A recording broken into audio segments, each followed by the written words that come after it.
Ouvistes que foi dito, olho por olho e dente por dente. Eu, porém, vos digo que não resistais ao mal.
A paz do Senhor, meus irmãos, louvado seja o nome do Senhor.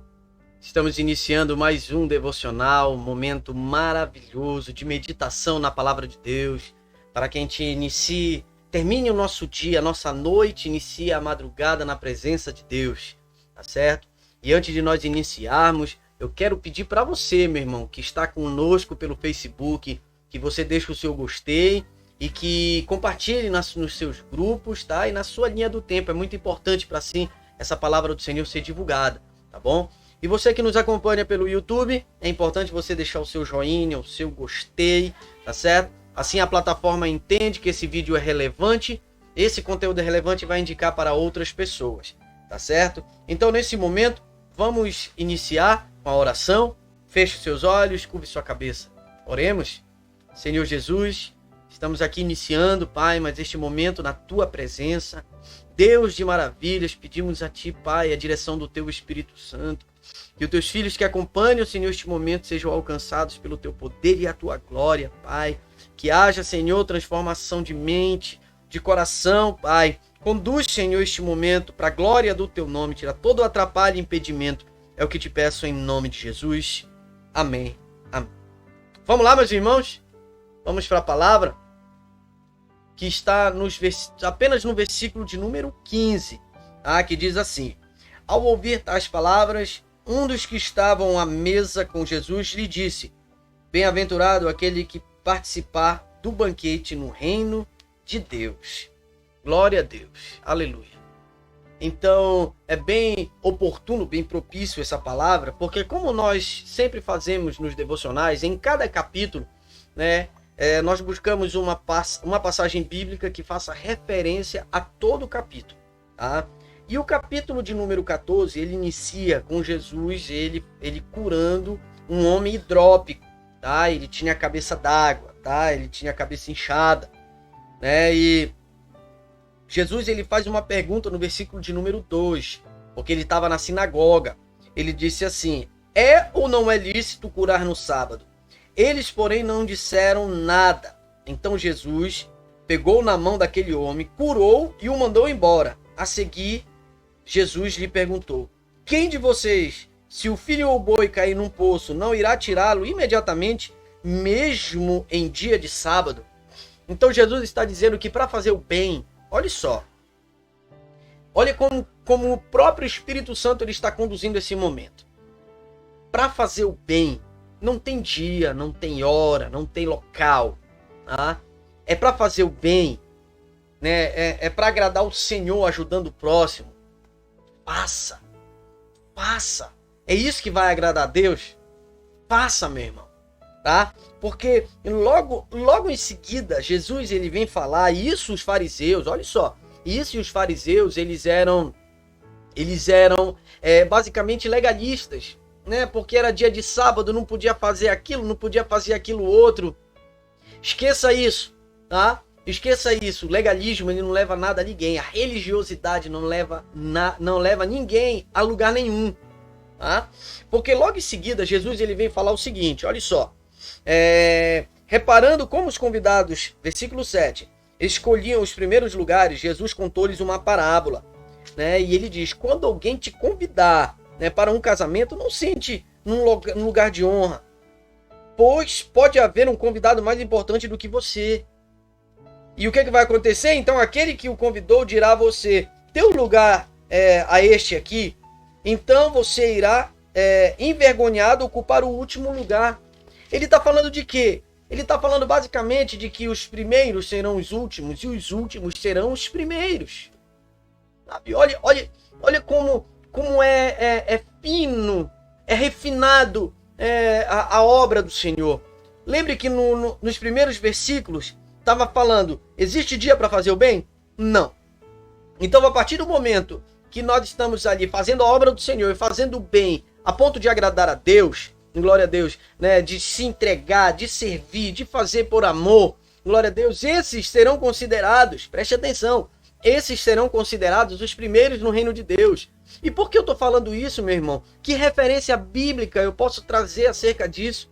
Né? Porque Jesus mesmo disse: aquele que quiser ser o maior, seja o menor e servo de todos. Jesus, quando ele estava falando de João Batista, ele disse assim: não houve profeta nascido de mulher maior do que João Batista, porém o menor no reino de Deus é maior do que ele. Forte isso demais, meu irmão. Isso mostra o quanto as passagens bíblicas estão interligadas uma à outra. Texto justifica texto, tá? Contexto justifica o texto inteiro. Tá? E nós vamos logo em seguida na parábola da grande ceia, versículo de número 15. Olha o salto que deu para que a gente venha compreender acerca dessa passagem, né? Porque falou, né?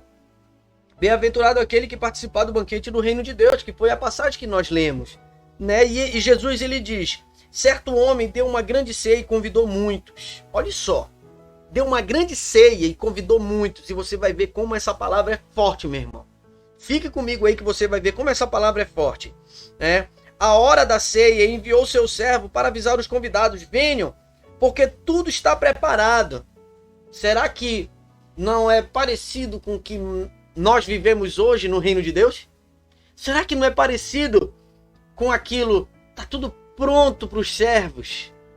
Venham participar do melhor de Deus. Olha só o que diz mais. Mas todos eles, um por um, começaram a apresentar desculpas. O primeiro disse: comprei um campo e preciso vê-lo. Peço que me desculpes. Em algumas versões, se você tiver com a sua Bíblia Sagrada, diz: ele se deu por excusado. Né? Ele pediu desculpa, ele se desculpou. Outro disse: comprei 5 juntas de bois e vou experimentá-las. Peço que me desculpes. Outro disse: casei-me, por isso não posso ir. Sempre uma desculpa para participar do reino de Deus. Isso é muito comum. Foi no período de Cristo? É evidenciado hoje. Muitos crentes dão muitas desculpas para participar daquilo que é o reino de Deus. Só que o mais interessante é o seguinte: é tão atual essa palavra que quando o servo, versículo 21, o servo voltou e contou tudo ao seu senhor. Então, irado, o dono da casa disse ao seu servo: saia depressa para as ruas e becos da cidade, tragam para cá os pobres, os aleijados, os cegos, os coxos. Mais tarde o servo disse: patrão, já fiz o que o senhor mandou e ainda há lugar. Aí olha o que ele disse, olha o que o senhor disse. Então o senhor disse ao servo: saia pelos caminhos e atalhos e obrigue todos a entrar, porque para que a minha casa fique cheia. E olha como ele finaliza o versículo, essa passagem que Jesus ele mostra aqui dessa parábola, né? Ele diz assim: porque digo a vocês que nenhum daqueles homens que foram convidados provará a minha ceia. É ou não é forte, meu irmão? O reino de Deus está assim diante de nós, ó. A obra do Senhor está assim diante de nós. Ah, eu não vou porque eu tenho que fazer isso. Ah, eu não vou porque eu tenho que fazer aquilo. Meu irmão, vai chegar uma hora que nós seremos cobrados por isso. Vai chegar um momento que Deus vai cobrar isso de você e de mim. E vai cair onde? Nenhum. Digo a vocês que nenhum daqueles homens que foram convidados provará a minha ceia. Porque foram convidados. E os outros foram obrigatoriamente chamados. Tinham que estar lá. Chama. Traz todo mundo. Sabe o que ele está falando? Daqueles que ouvem a palavra, não aceitam, fazem o que querem. E aqueles que foram obrigados são aqueles que são servos fiéis, estão firme e forte ali, sabe? Faça chuva, faça sol, independente da dificuldade, não negam o Senhor. Estão fazendo a obra de Deus. Isso é que diz essa passagem. E logo em seguida, Jesus ele vem justificar toda essa primeira parte que nós lemos. Que ele vem dizer as condições para ser seguidor de Jesus. Ele diz assim, se alguém vem a mim e não ama mais do que se alguém vem a mim e não me ama mais do que ama seu pai, sua mãe, sua mulher, seus filhos, ou os seus irmãos e suas irmãs e até a sua própria vida, não pode ser meu discípulo. O que Jesus ele está dizendo basicamente aqui é que ninguém que é servo de Deus, quer ser discípulo do Senhor, pode colocar qualquer coisa acima de Deus. Não pode. E você pode de repente estar pensando assim, poxa, como Jesus ele pode falar algo assim? Será que ele não está sendo rigoroso demais ou mal? Não! Sabe por quê? Porque a sua família, a minha família, o que você tem, o que você possui, seja material, espiritual, vem de Deus. Tudo vem do Senhor. Então em primeiro lugar, o reino de Deus e a sua justiça. E as demais coisas serão acrescentadas, é isso que diz a palavra do Senhor para aquele que busca bens. Mas quando ele fala verdadeiramente de a gente não colocar nada à frente do Senhor, inclusive nossa família, é a mais pura verdade, porque ele vai cuidar de tudo. Ele vai cuidar dos seus, ele vai cuidar da sua família, do seu casamento, dos seus filhos, dos seus irmãos, dos seus pais, ele vai cuidar de tudo. Por isso que nós não devemos colocar absolutamente nada à frente do reino de Deus, nada. Ele diz no versículo 28, pois qual de vocês, pretendendo construir uma torre, não se assentar primeiro para calcular a despesa e verificar se os meios para a concluir? Para não acontecer que, tendo lançado os alicerces e não podendo terminar a construção, todos os que virem zombem dele. O que isso tem a ver com o fato de servir a Deus? Você pergunta para mim, pastor, o que tem, qual é a relação dessa passagem agora que o senhor leu no versículo 28 com o início dessa passagem acerca daquele que não pode colocar nada à frente do reino de Deus, nada? Porque Jesus ele está dizendo assim, aquele que vai servir a Deus, ele tem que examinar muito bem aquilo que vai fazer. Aquele que se propõe a ser discípulo do Senhor, ele tem que examinar muito bem qual vai ser o papel dele no reino de Deus. Ele não tem que fazer nada por impulso. Ele não tem que fazer nada por emoção. Ele tem que fazer de maneira racional. E isso me traz a menção, uma palavra que diz assim, o espírito do profeta está sujeito ao profeta.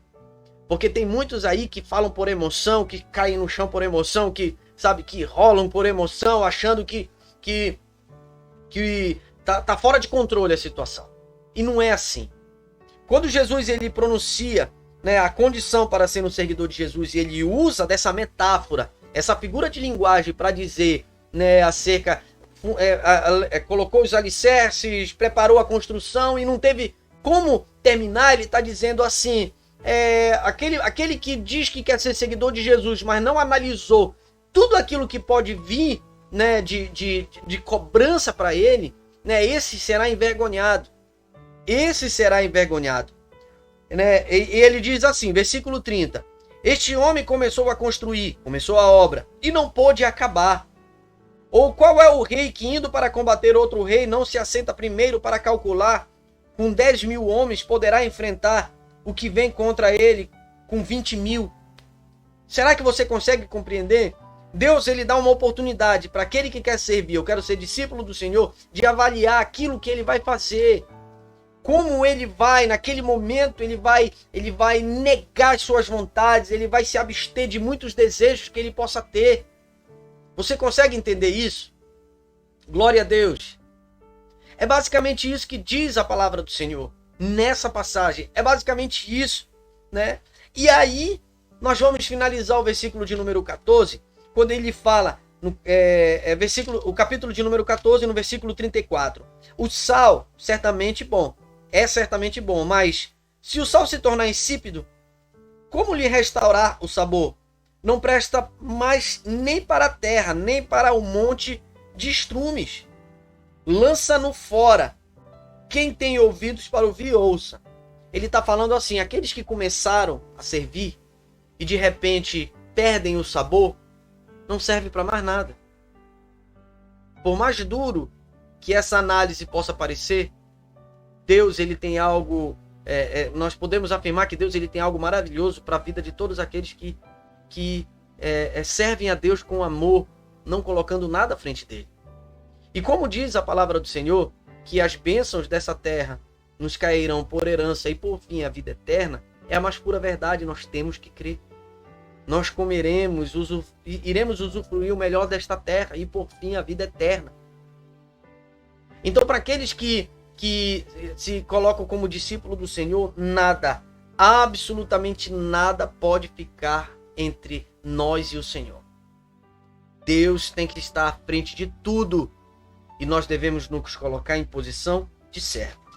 Por isso que o versículo de número 15 que nós lemos nessa passagem, eu vou ler mais uma vez para você, faz todo sentido em vista desse capítulo. Ao ouvir tais palavras, um dos jovens assentado à mesa com Jesus lhe disse: bem-aventurado aquele que participar do banquete no reino de Deus, porque teve uma vida neste mundo entregue à obra de Deus. Esse pode ser considerado bem-aventurado. Amém? Que você seja esse bem-aventurado, que você esteja ali diante do Senhor, fazendo a obra com amor, com entrega, não colocando absolutamente nada à frente do Senhor. Nada entre você e o Senhor. Faça com amor, faça com entrega, faça com inteireza de coração, para que o nome do Senhor seja glorificado. Amém? Glória a Deus. Que você possa meditar nessa palavra, Lucas 14. Tá?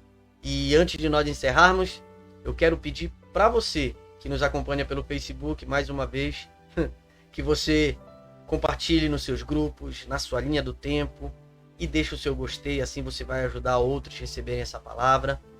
Você que nos acompanha pelo YouTube, todos os dias temos postado conteúdos, vários dias na semana nós temos colocado conteúdos nesse canal, mas para você receber é necessário estar inscrito com o sino de notificações ativado. Tá? E o seu gostei também é muito importante para divulgar esse trabalho, propagar a obra do Senhor, ser um evangelista do reino de Deus aí nas redes sociais. Vamos orar? Agradecer a Deus? Senhor Jesus, finalizamos, Pai, aqui este momento da Tua palavra. Deus, que uma multidão seja alcançada, Pai, por este devocional. Que as bênçãos recaiam, Senhor, na vida daqueles que têm uma vida entregue a Ti, que confia em Ti, Senhor, e que faz a Tua vontade.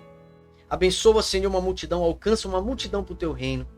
E que o Senhor, venha levantar, Senhor, discípulos para o Teu reino.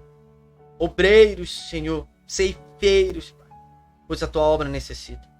Que Teu nome seja glorificado. Nos dê uma madrugada abençoada na Tua presença, de revelações, sonhos, Senhor, da Tua parte. E um amanhecer mais abençoado. No nome de Jesus, é o que te peço, te agradeço. Amém, amém. Meus irmãos, que Cristo lhe abençoe tremendamente. Um forte abraço. A paz do Senhor Jesus.